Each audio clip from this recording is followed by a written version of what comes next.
the next point. We should ensure whatever we see is clear.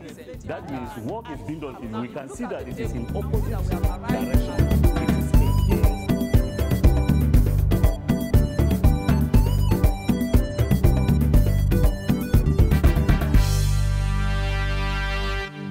Hello learners, you are welcome to another e-learning class.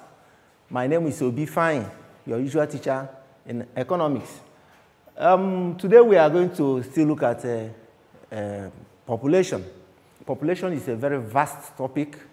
There is no exam you go into without seeing questions in population. During our last lesson, we talked about theories of population. We talked about, we learned of Malthus theory of population and demographic transition theory. Population is a very vast topic and a very interesting one. Today we are going to go into another interesting one. You get ready, get your writing materials so that you can jot, and your dictionary beside you, and the lesson starts now. Population distribution, it can be distributed into the following. We have geographical distribution of population. We have age distribution of population, we have sex distribution of population, and occupational. But today, we are going to take a very unique one. We are going to look at geographical distribution of population, rural to urban. What is geographical distribution of population?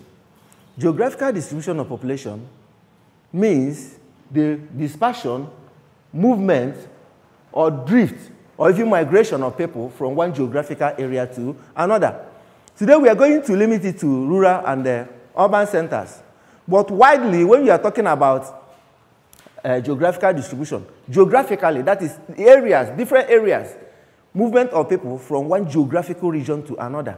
It could be from Enugu to Lagos, it could be from Kaduna to Port Harcourt, it could be from Nigeria to United States of America, it could be from London to Johannesburg. These are various geographical areas. It could be also from Sabo to Angwansariki, as the case may be. So when we are talking about geographical distribution of population, we mean the movement, or you call it drift, or you say migration of people from one geographical area to another, from rural to urban. That is where we are going to peg our scope of study today. Now, this refers to the population of the rural areas. When we are talking about rural to urban drift, we mean the population of the rural areas. It causes it to drop, while the population of the urban cities increase, bringing it or causing regional imbalance. That's what we are talking about is when people move from rural areas to urban centers. When we are talking about rural areas, we mean the villages. And when we are talking about urban centers, we are talking about the cities. It's a known fact that people always move from the rural areas to the cities. Long ago, in the early 70s, people used to move from one area. I remember when people moved from Enugu to Lagos. They don't know anybody in Lagos, but they just want to go to Lagos. They believe that when they go to Lagos, that they will make it. That is movement.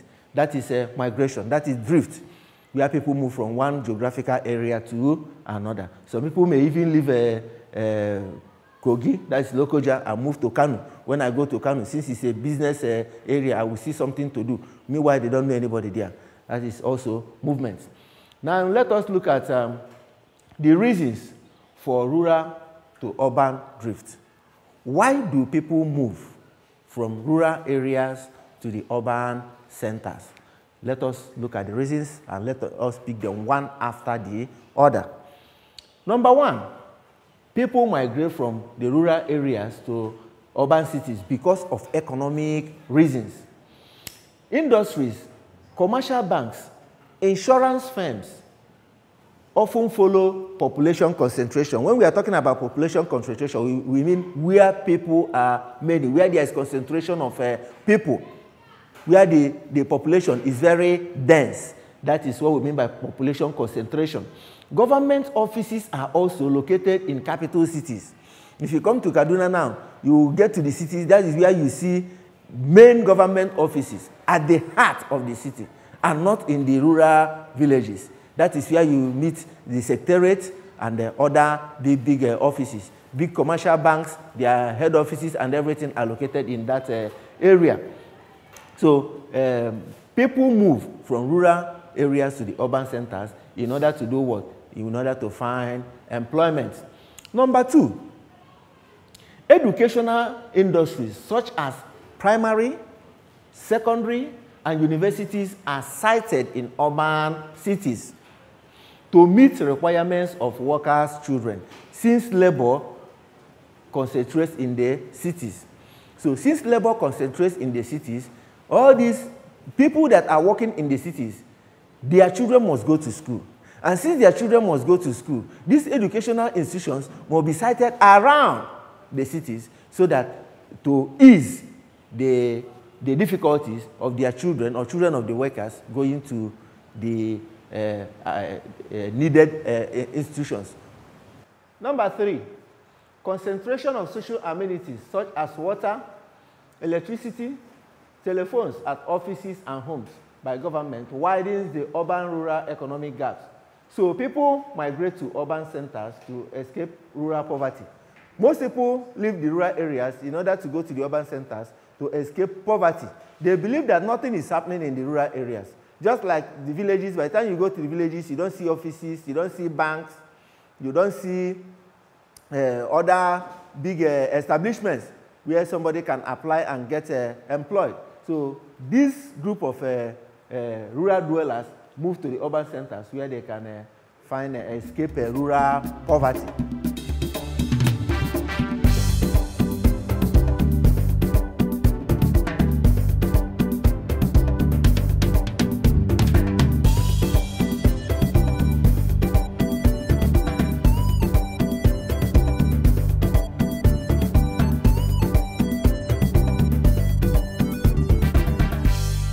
Number 4, major business centers, hospitals, and entertainment amenities like stadia, cinema theaters are located in the urban areas.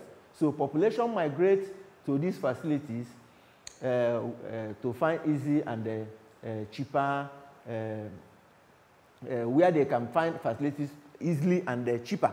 So what we are saying here is that major business centers, hospitals, entertainment centers are in the urban cities.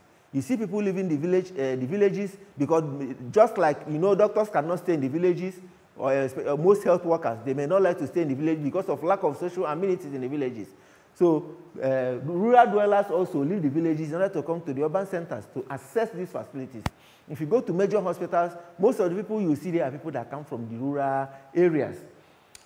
Number 5, since traditional agriculture is not modernized, the use of rural districts migrate to towns to work, to look for paid jobs or paid employments. What we are saying here is that rural agriculture is not modernized. When we are talking about modern agriculture, we are talking about use of modern tools and equipment like machines. But traditional agriculture, where you use a hose and matches, for how long will they bend down and they cultivate and get what they will sell and upgrade their lives? So the traditional agriculture doesn't help matters because it's not modernized. The use of the rural district migrate to towns to look for paid jobs. Let us look at effects of rural-urban migration. What are the effects of rural-urban migration? Number 1, overpopulation and congestion of cities. Overpopulation and congestion of cities. In cities, you have overpopulation. People are everywhere, very congested. For you to find a room that you will live in will be a problem for you. The already established houses, like flats or block of flats, by the time they tell you the price, you'll be thinking of going back to the village. Why? Because of overpopulation. If you don't want it, there are too many others that need it with their money. So you have population congestion in the cities. Number 2, overstressing of limited urban facilities such as schools, hospitals, and roads. Overstressing of limited urban facilities such as schools, hospitals, and roads. What are we saying here? What we mean is that By the time you go to the cities, if you go to schools, just like we have in most urban cities, even here, you have in some classes, there are 150 students in one class. How can a teacher take on 150 students? Because it's a public school and the education is free. Everybody is free to go to school. But where you can have 150, in the rural areas, it's not like that because they are not there. You can have, highest, you have 20, 30 in a class. But in urban cities, here you have 150, 100.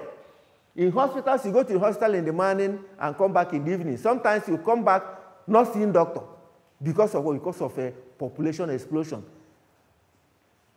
Roads. By the time you go to roads, you meet something like traffic jam, the one you call go slow.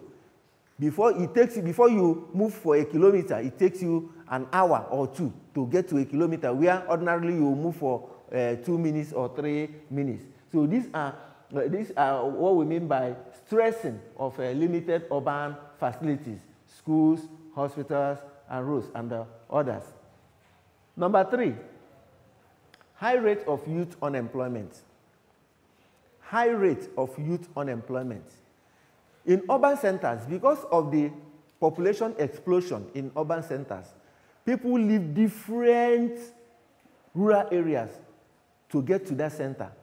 There will be high population, what we call population explosion.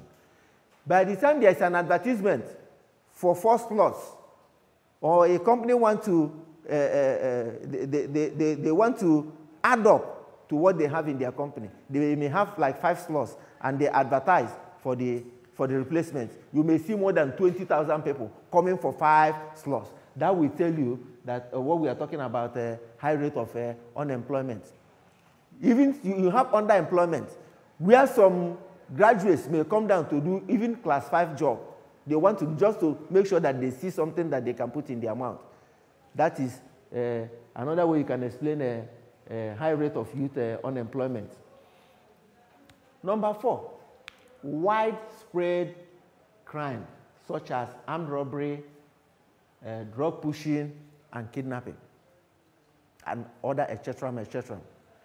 This is the order of the day in most places. Why? Because of a population explosion. There is widespread crime. There is no day that will pass without your hearing armed robbery here, armed robbery there, kidnapping here, kidnapping there. It's just a daily occurrence. It is because of a high population explosion. Number 5, many rural areas lose their youthful population to the cities. Many rural areas lose their youthful population to the cities. It is no longer news that everybody wants to go to the city. Everybody wants to go to the city from the rural areas. We have mentioned why, and it is still happening today.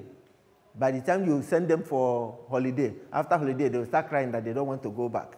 Those that are even there will still be urging to go to the cities for holiday. In order to do what? In order to better their lives. So it says for many rural areas lose their youthful population to the cities. Number 6, it leads to decline in agricultural productivity in rural areas. It leads to decline in agricultural productivity in rural areas. Since the youths that are supposed to engage in this agriculture in rural areas are off to the urban centers in order to do what? In order to better their lives. There is always that gap of rural agricultural productivity. The productivity of our rural areas always drop, or is on the dwindling stage because of mass exodus of rural youth to the urban centers.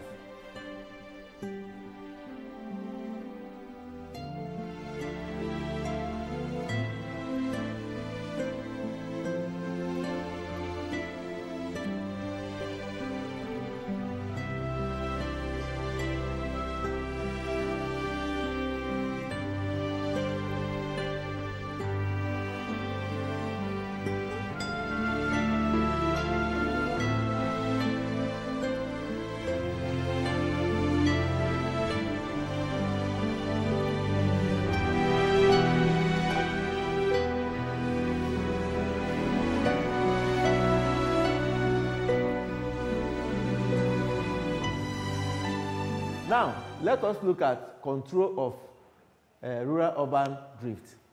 How can we control this rural to urban migration? How can we control this rural to urban movement or drift, where people leave the rural areas and rush to the urban centers? How are we going to control it? Let us look at the steps we can take in order to control this rural to urban drift, movement of people from the rural areas to the urban centers. Number one, economic opportunities should be provided in the rural areas.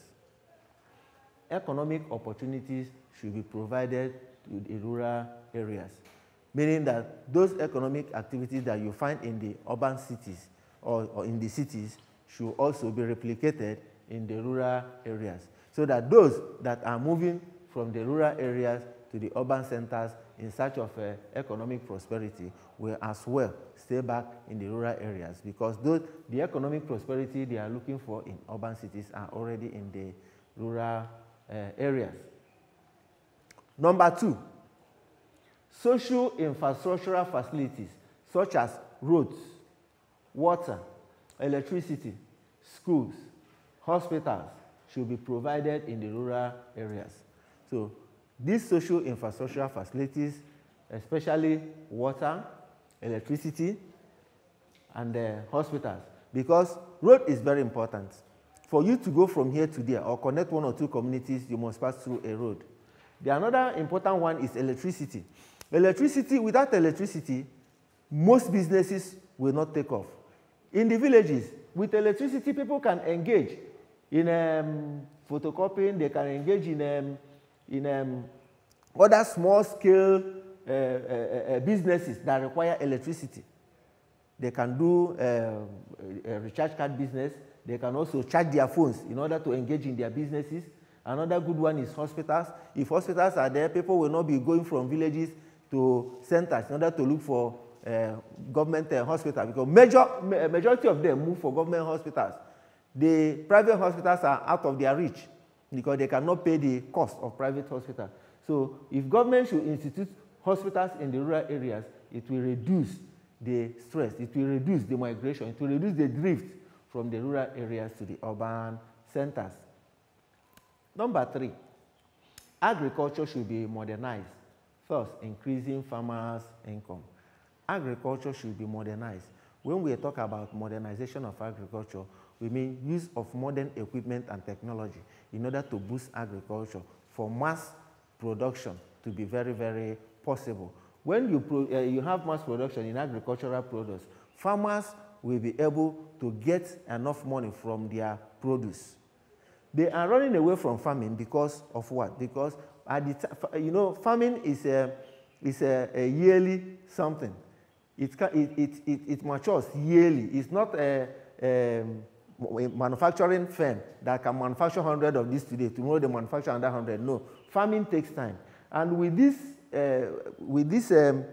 what do you call it? But with this local agricultural product technique with hoe and machete, it is very difficult for farmers to do what? To have or engage in mass production in order to get good money for their farm implements. So it is very, very important that agriculture should be modernized and increased so that farmers' income can be increased and induce the farmers to do what? Induce them to produce more. Number four, industrial projects should be established in the villages or rural areas to provide for youth in such areas. Industrial projects. When we are talking about industrial projects, we mean industries. Most industries are sited in the urban centers. They are not in the villages. Maybe because of bad road, maybe because of electricity. But what we are saying is that once these industries, what has pushed them out of the villages are taken care of, and these industries are sited back in the villages or the rural areas, then it will solve the problem of migration from the rural areas to the urban centers.